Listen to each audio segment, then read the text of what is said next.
পালমেড speciality ক্লিনিকের পক্ষ থেকে ডক্টর সুব্রত পাল। আজকে আমরা একটা খুব গুরুত্বপূর্ণ বিষয়ে আলোচনা করতে বসেছি।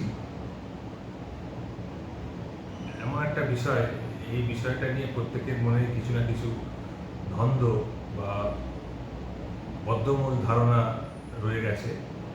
সেইগুলোকে আমরা একটু কারেক্ট করার চেষ্টা করব এবং কিছু ইনফরমেশান বা তথ্য আপনাদের সামনে পরিবেশন করব, যে তথ্যগুলো আপনাদের পরবর্তী জীবনে আমার ধারণা অত্যন্ত ফলপ্রসূ হবে।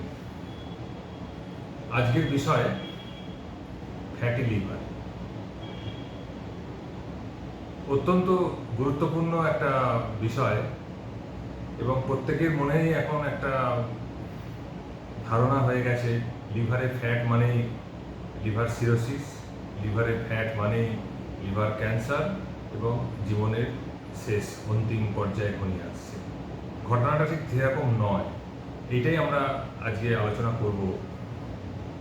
লিভার আমাদের শরীরের একটা গুরুত্বপূর্ণ অঙ্গ, বলা যায় রাজ অঙ্গ, রাজকীয় অঙ্গ, সব থেকে বড় অঙ্গ, যেটা আমাদের পেটের মধ্যে ডান দিকে থাকে। প্রায় 1 কিলোগ্রাম থেকে 1 কিলো 500 গ্রাম পর্যন্ত ওজন হতে পারে। অত্যন্ত গুরুত্বপূর্ণ নানা ধরনের কাজ এর আছে। শরীরবৃত্তীয় যাবতীয় কাজ লিভারের মধ্যে হয়, এটা আমরা জানি। আমাদের ফিজিওলজি যে সমস্ত জ্ঞান বা সায়েন্টিফিক যে সমস্ত তথ্য আমাদের হাতে আছে, তার মাধ্যমে আমরা বলতে পারি যে লিভার একটা অত্যন্ত গুরুত্বপূর্ণ শরীরের অঙ্গ, যেটা আমাদের শরীরবৃত্তীয় কাজকে এগিয়ে নিয়ে যায় এবং শরীরকে সুস্থ রাখে।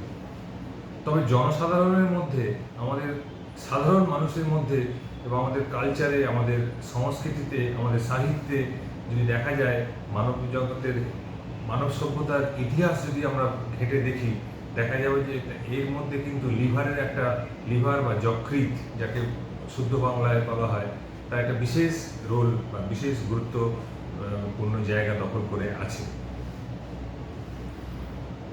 আমরা জানি কলিজা লিভারের আরেকটা নাম। কলিজা শক্তিশালী হলে শরীর শক্তিশালী হয়, মন শক্তিশালী হয়, এটা আমরা জানি।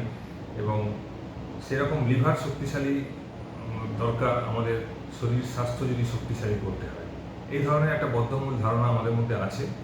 এছাড়াও নানা ধরনের ছোটোখাটো শারীরিক অসুবিধা, শরীর স্বাস্থ্যের ওঠাপড়া, দৈনন্দিন জীবনের অসুখ বিসুখ, এই সমস্ত ক্ষেত্রেও আমরা খুব সহজেই একটা ধারণায় চলে আসি যে বোধহয় লিভারটা আমাদের খারাপ হয়ে গেছে, লিভারটা বোধহয় কার্যকরী ক্ষমতা হারিয়ে ফেলছে, সেই কারণে শরীরে নানা রকমের অসুবিধা বা অসুস্থতার সূত্রপাত হচ্ছে।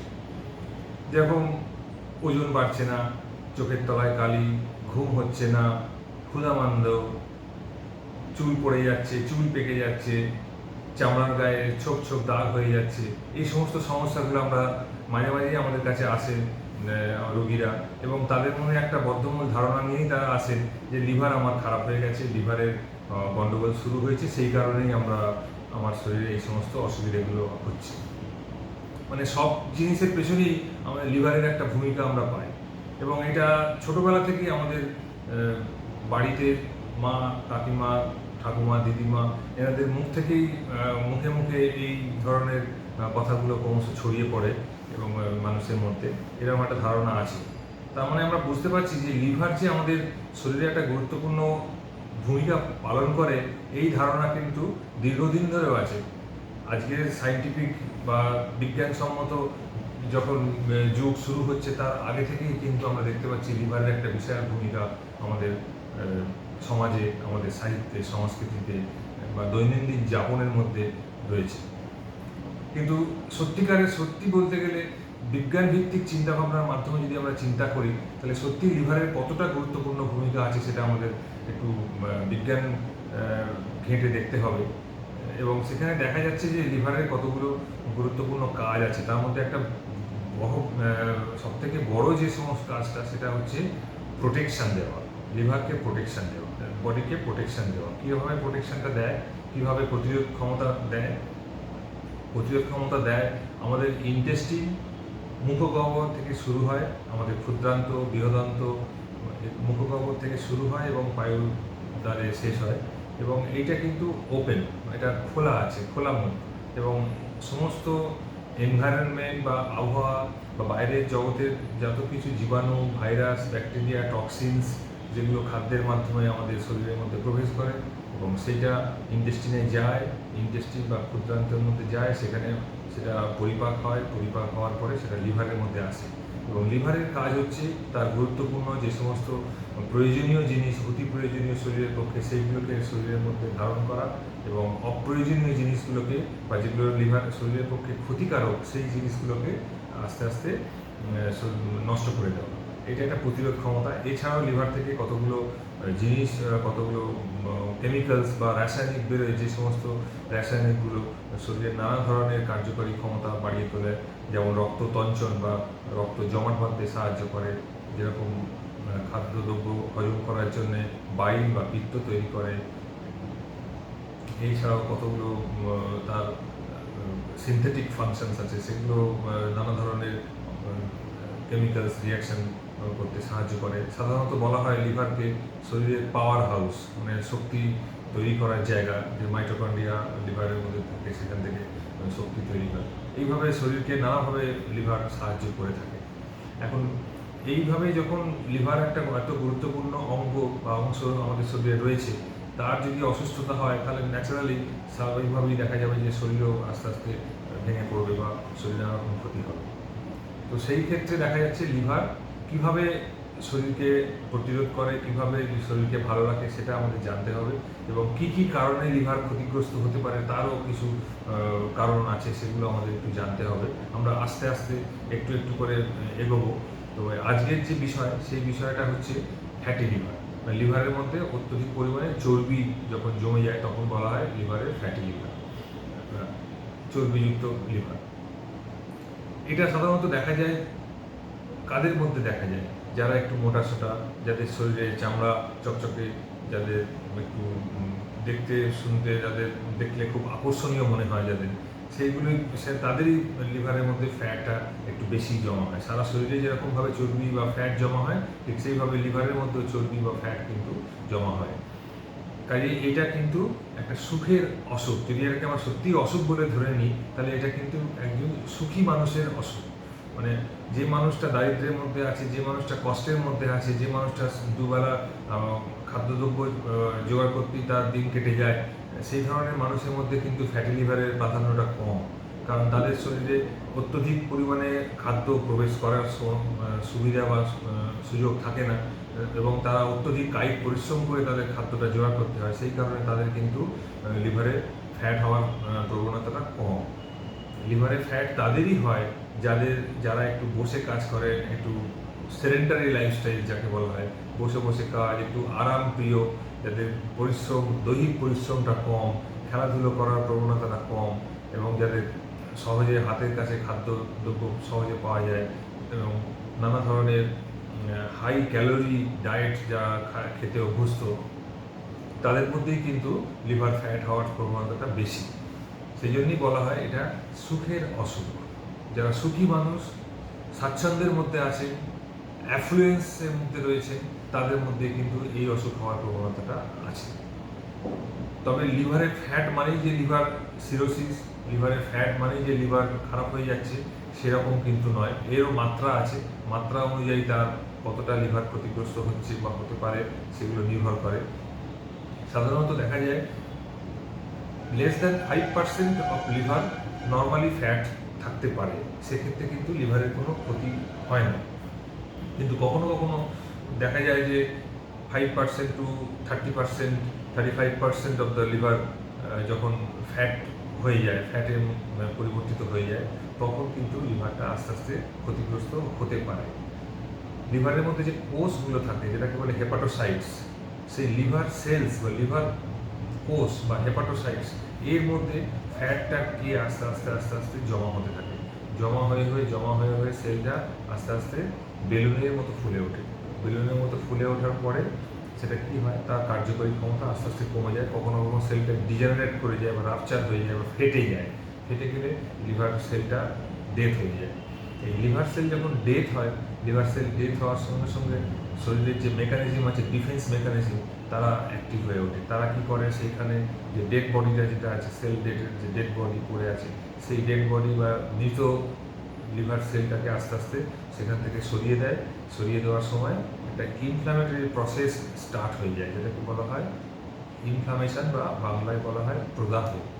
লিভারের মধ্যে এই ইনফ্লামেশনটা যখনই স্টার্ট হয়, তখনই কিন্তু ফ্যাটি লিভারটা তার পরবর্তী স্টেজ বা পরবর্তী অধ্যায় ঢুকে পড়ে। সেটাকে বলা হয় স্টিয়াটো হেপাটাইটিস।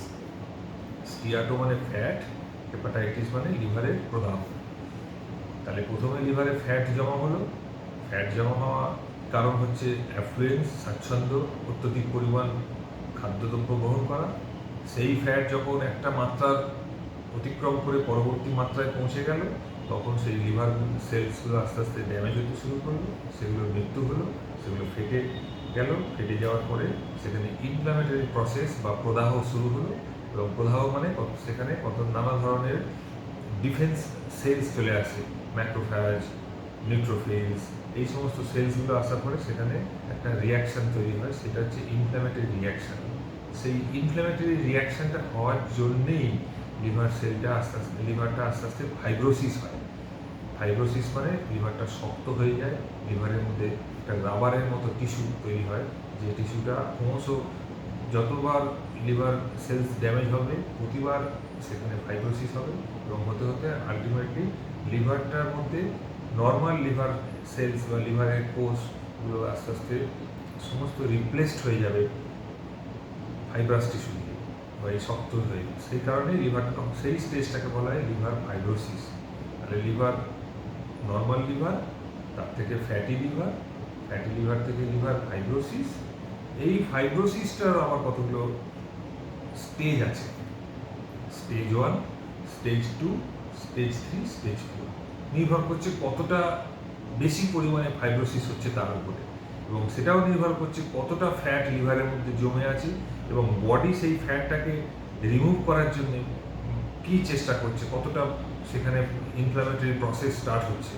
এই যে লিভারের মধ্যে ফ্যাট, এটা নর্মাল নয়, বডি চায় না যে লিভারের মধ্যে ফ্যাট থাকবে। বডির যে নর্মাল ডিফেন্স মেকানিজম আছে, সেই নর্মাল যে প্রতিরোধ ক্ষমতা, সেইটা কিন্তু চেষ্টা করবে লিভারটাকে নর্মাল রাখতে। লিভারের যে ফ্যাটযুক্ত যে সমস্ত লিভারের কোষ বা হেপাটোসাইটস, সেইগুলোকে নষ্ট করে নর্মাল লিভার সেলসগুলোকে সেখানে নিয়ে আসা। এইটাই বডির নর্মাল মেকানিজম। নর্মাল সবসময় চাইবে বডি যে নর্মাল জায়গায় চলে আসতে। তো সেইটা করার সময় একদিকে লিভার সেলসগুলো ধ্বংস হচ্ছে, ডিস্ট্রাকশন হচ্ছে এই ইনফ্ল্যামেটরি প্রসেসের মাধ্যমে, আবার অন্যদিকে লিভারের মধ্যে কিছু নতুন নতুন কোষ, নতুন নতুন সেলস তৈরি হচ্ছে, যাতে যে সমস্ত ধ্বংসপ্রাপ্ত কোষগুলোর কাজটা তারা আবার নিজের হাতে নিয়ে নিচ্ছে, টেক ওভার করছে। এই একদিকে ভাঙা হচ্ছে, একদিকে গড়া হচ্ছে। এই ভাঙা গড়ার খেলাটা চলতে থাকে দীর্ঘদিন ধরে, এবং এই চলতে চলতে চলতে চলতে একটা সময় লিভারের মধ্যে ফাইব্রোসিসটা এতটাই হয়ে যায়, যখন দেখা যায় যে নর্মাল লিভার সেলস বা হেপাটোসাইটস ধারণ করার জায়গায় লিভারের মধ্যে থাকছে, সেই জায়গাটাকে তখনই হয়ে গেল অ্যাডভান্স ফাইব্রোসিস, এবং তার পরবর্তী স্টেজ হচ্ছে লিভার সিরোসিস।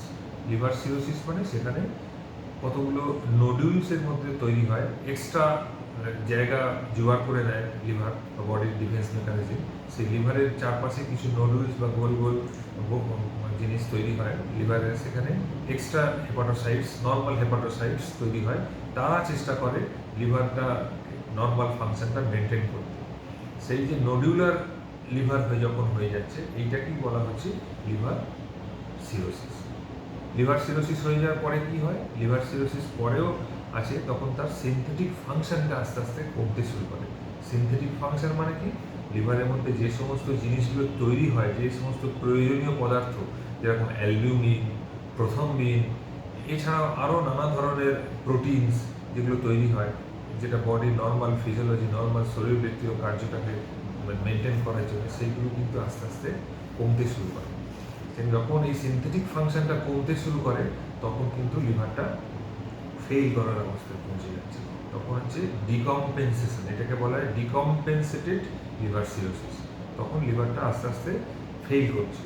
ফেল করার সময় কি হয়, ফেল করার সময় যেটা হয়, অ্যালবুমিন লেভেলটা ফল করে যায়, প্রথমের লেভেলটা কমে যায়, সেই কারণে শরীরে রক্ত জমাট বাঁধতে অসুবিধা হয়, পেটে বা পায়ে জল জমতে শুরু করে। এছাড়াও লিভার ফাইব্রোসিসের আর একটা কমপ্লিকেশানস বা সাইড এফেক্ট হতে পারে। সেটা কী হয়, যে লিভার ফাইব্রোসিসের আর একটা কমপ্লিকেশান, সেই কমপ্লিকেশানটা হচ্ছে লিভারের মধ্যে দিয়ে নর্মালি ব্লাড সার্কুলেশন হয়। রক্তটা ইন্টেস্টিন বা অন্ত্রের মধ্যে যে ব্লাড সার্কুলেশন আছে, সেই ব্লাডটা অন্ত্র থেকে খাদ্যদ্রব্যকে তুলে নেয়, যে সমস্ত প্রয়োজনীয় খাদ্যদ্রব্য, ফ্যাট, গ্লুকোজ, অ্যামাইনো অ্যাসিডস, যেগুলো শরীরের প্রয়োজনীয় নিউট্রিশাস জিনিস, সেইগুলো আস্তে আস্তে আস্তে আস্তে ইন্টেস্টিনের যে মধ্যে যে ব্লাড সার্কুলেশন, সেই ব্লাড বা রক্ত জালিকা সেটা রক্তের মধ্যে নিয়ে লিভারে পৌঁছে। কিন্তু যেহেতু লিভারটা শক্ত হয়ে গেছে, ফাইব্রোসিস হয়ে গেছে, সেই কারণে লিভারের মধ্যে দিয়ে রক্ত আর পাস করতে পারে না, তার পাস করার জায়গা থাকে না, খুব শক্ত লিভার। সেই জন্য কী হয়, বাইপাস করতে চেষ্টা করে লিভারটা, তখন লিভারকে বাইপাস করে রক্তটা তখন শরীরের মধ্যে পৌঁছানোর চেষ্টা করে। সেই লিভারকে যখন রক্ত জালিকা বা রক্তের শিরা, উপশিরা, ধমনী, এইগুলো যখন বাইপাস করার চেষ্টা করে, তখন কী হয়, কতগুলো কোল্যাটারাল ভেসেলস বা কোল্যাটারাল শিরা, উপশিরা তৈরি হয় লিভারের পাশে। সেই হওয়ার কারণে লিভার সিরোসিসে একটা কমপ্লিকেশান ডেভেলপ করে, সেটাকে বলা হয় ইসোফেজিয়াল ভেরাইসিস। ইসোফেজিয়াল ভেরিসিস, যেটা খাদ্যনালীর মধ্যে শিরাগুলো ফুলে ওঠে, বড় বড় টর্চুয়াস মানে পেঁচানো শিরা ফুলে ওঠে ইসোফেগাসের মধ্যে, এবং সেইগুলো ফেটে কখনো কখনো রক্তপাত হতে পারে, যেহেতু তার মধ্যে প্রেশারটা অনেক বেশি থাকে। যেহেতু লিভারের মধ্যে দিয়ে রক্তটা সঞ্চালিত হতে পারছে না, লিভারটাকে বাইপাস করছে, বাইপাস করে অন্য পথ ধরছে, যে পথটাতে রেজিস্ট্যান্স কম, যে পথটাতে সহজে যাওয়া যায়, এবং সেইটা যাওয়ার কারণেই কী হচ্ছে, সেই শিরাগুলো ফুলে উঠছে, ফুলে ওঠার জন্য সেখানে লিভার সিরোসিসের কমপ্লিকেশন, ইসোফেজিয়াল ভেরিসিস তৈরি হয়। এই হচ্ছে পুরো ব্যাপার। একটা অসুখ, তার জন্ম, তার বৃদ্ধি, তার পরিণতি এবং শেষ পর্যন্ত তার টার্মিনেশন বা শেষ। এই যখন লিভারটা ডিকম্পেনসেশন স্টেজে পৌঁছে যাচ্ছে, তখন কিন্তু সেই অসুখটা শেষ বা অন্তিম পর্যায়ে পৌঁছে যাচ্ছে, এবং তার থেকে কিছু কমপ্লিকেশান আসে, যেরকম ইসোফেজিয়াল ভেরাইসিস থেকে রক্তবমি, ভেরিক্স যখন রাপচার হয়ে যায় বা ফেটে যায়, তার থেকে রক্তবমি হতে পারে, কালো পায়খানা বা ব্ল্যাক স্টুল বা মেলিনা হতে পারে, রক্ত কমে যেতে পারে, পেটের মধ্যে জল চলে আসতে পারে, যেটাকে উদরিক বাংলায় বলা হয়, পা ফুলে যেতে পারে, যেহেতু অ্যালবুমিন লেভেলটা কমে যাচ্ছে, ব্লাড প্রেশার খুব কমে হয়ে যেতে পারে, কখনো কখনো ইন্টেস্টিনের মধ্যে যে সমস্ত টক্সিনসগুলো থাকে, সেই টক্সিনস অনেক সময় লিভারেরকে বাইপাস করে সিস্টেমিক সার্কুলেশন বা শরীরের মধ্যে মেইন অঙ্গগুলোকে চলে যেতে পারে। মেইন অঙ্গ মানে হচ্ছে ব্রেনে চলে যেতে পারে, গিয়ে পেশেন্ট ড্রাউজি হয়ে যেতে পারে, যেটাকে বলে হেপাটিক এনকেফালোপ্যাথি বা লিভার ম্যাডনেস। এই সমস্ত কমপ্লিকেশনগুলো পরপর আসতে পারে। এটা আমি একটা খুব সহজে এবং খুব ছোট, খুব কম সময়ের মধ্যে একটা ছবি আঁকার চেষ্টা করলাম, যে লিভারের ফ্যাট থেকে কি হতে পারে। এটা একটা খুব কম সময়, এইটা শোনার পরে আতঙ্কিত হওয়ার কিছু নেই, এই কারণেই যে সমস্ত লিভার ফ্যাটের থেকেই কিন্তু লিভার সিরোসিস হয় না, সমস্ত লিভার ফ্যাট থেকেই কিন্তু ফ্যাটি লিভার থেকে কিন্তু স্টিয়াটোহেপাটাইটিস বা লিভার ফাইব্রোসিস হয় না। খুব কম পার্সেন্টেজ অফ পেশেন্টস, খুব কম, তাদেরই কিন্তু এই ঘটনাটা ঘটে। ম্যাক্সিমাম লোকের কিন্তু কিছু হয় না। সেই কারণেই আমি বলতে চাইছি যে এইটা নিয়ে উদ্বিগ্ন হওয়ার কিছু নেই, এইটা নিয়ে খুব বেশি চিন্তিত হওয়ার কিছু নেই, কিন্তু অ্যাওয়ারনেসটা থাকা দরকার, সচেতনতা থাকা উচিত। তাহলে আমাদের জানতে হবে যে কতজন লোকের এরকম ঘটনা ঘটে। যদি আমরা 100 জন এরকম ফ্যাটি লিভারের রোগীকে ফলো আপ করি বা তাদের আমরা দেখতে থাকি, রেগুলার দেখতে থাকছি, তবে দেখা যায় যে 15 থেকে 20 বছর পরে মাত্র 15% লোকের লিভার ফ্যাটটা থেকে লিভার ফাইব্রোসিসে যায়, এবং লিভার সিরোসিস, ডিকম্পেনসেশন, সেগুলো আরও কম পার্সেন্টেজ। ম্যাক্সিমাম লোকেরই কিছুই হয় না। তাহলে কাদের হয় কাদের হয় না, সেটা কি আমরা আগে থেকে প্রেডিক্ট করতে পারি? আগে থেকে আমরা কি বলতে পারি যে কোন ফ্যাটি লিভার, কোন রোগীর ফ্যাটি লিভার থাকলে তাকে আমরা একটু বেশি সতর্ক হতে বলবো, আর কোন রোগীর ফ্যাটি লিভার আছে তাকে অতটা সতর্ক না হলেও চলবে? এইরকম কিছু আমরা কি একটা বলতে পারি? হ্যাঁ, এরকম আমরা বলতে পারি। যে দেখা যায় অনেক সময় যে ফ্যাটি লিভার রুগীদের ফ্যামিলিতে যদি দেখা যায় যে তার বাড়িতে বাবা বা কাকাদের বা জ্যাঠাদের মধ্যে লিভার সিরোসিস বা উদরি বা পেটে জল জমাট এই ধরনের কোনো যদি রোগ থেকে থাকে, তাহলে কিন্তু আমাদের সতর্ক করতে হবে ওই ভদ্রলোককে যিনি এসেছেন ফ্যাটি লিভারের অসুবিধে নিয়ে। বা যদি মনে করুন কারোর অত্যধিক ওজন বেশি, স্থূলতা, খুব বেশি রকমের তার স্থূলতা রয়েছে, ওবেসিটি রয়েছে, সেক্ষেত্রে কিন্তু তাকে সতর্ক হয়ে করে দিতে হবে যে তার পরবর্তীকালে যদি স্থূলতার সঙ্গে যদি ফ্যাটি লিভার থাকে, তার সঙ্গে যদি ফ্যামিলিতে হিস্ট্রি অফ লিভার সিরোসিস বা লিভার ক্যান্সারের কোনো ঘটনা ঘটে থাকে, তাহলে তাকে কিন্তু অবশ্যই সতর্ক হতে হবে যে তার পরবর্তীকালে তার লিভার ফাইব্রোসিস বা লিভার সিরোসিস হওয়ার প্রবণতা বা সম্ভাবনা অনেক বেশি। এছাড়া যদি তার ডায়াবেটিস থাকে, যে ডায়াবেটিসটা কন্ট্রোল করা যাচ্ছে না খুব সহজে, আনকন্ট্রোল ডায়াবেটিস, তার সঙ্গে ওবেসিটি, তার সঙ্গে যদি ডিসলিপিডিমিয়া মানে হচ্ছে লিভারের শরীরের রক্তের মধ্যে চর্বির আধিক্য যদি থাকে, তাহলে কিন্তু অবশ্যই সেই সমস্ত রোগীদের সাবধান হয়ে যেতে হবে। তার ফ্যাটি লিভারটা কিন্তু পরবর্তীকালে নানা রকমের জটিলতার সৃষ্টি করতে পারে। তো ফ্যাটি লিভার, তার সঙ্গে স্থূলতা বা ওবেসিটি, তার সঙ্গে আনকন্ট্রোল ডায়াবেটিস, তার সঙ্গে ডিসলিপিডিমিয়া, তার সঙ্গে ফ্যামিলি হিস্ট্রি বা ফ্যামিলিতে পরিবারের কারোর লিভার সিরোসিস বা লিভার ক্যান্সারের কোনো এভিডেন্স যদি থাকে, তাহলে কিন্তু এই ফ্যাটি লিভারটা পরবর্তীকালে মারাত্মক হতে পারে। এইভাবেই আমাদের এগোতে হবে। এইভাবে আজকে আমরা এইটুকুনি আমি আজকে বলতে চাইলাম যে লিভারের নর্মাল কার্যকরী ক্ষমতা কী, কার্যকরী কতটা তার গুরুত্বপূর্ণ ভূমিকা আছে আমাদের শরীর এবং জীবনকে বাঁচিয়ে রাখার জন্যে, তার অসুখগুলি কী কী, তার মধ্যে সবথেকে গুরুত্বপূর্ণ এবং সবথেকে কমন অসুখ যেটা হচ্ছে ফ্যাটি লিভার, এবং তার কী কী কমপ্লিকেশান হতে পারে এবং কাদের কাদের এগুলো হওয়ার সম্ভাবনা। এইটুকুনি আজকে বলছি। পরবর্তী দিন আবার নতুন করে নতুন কিছু টপিক নিয়ে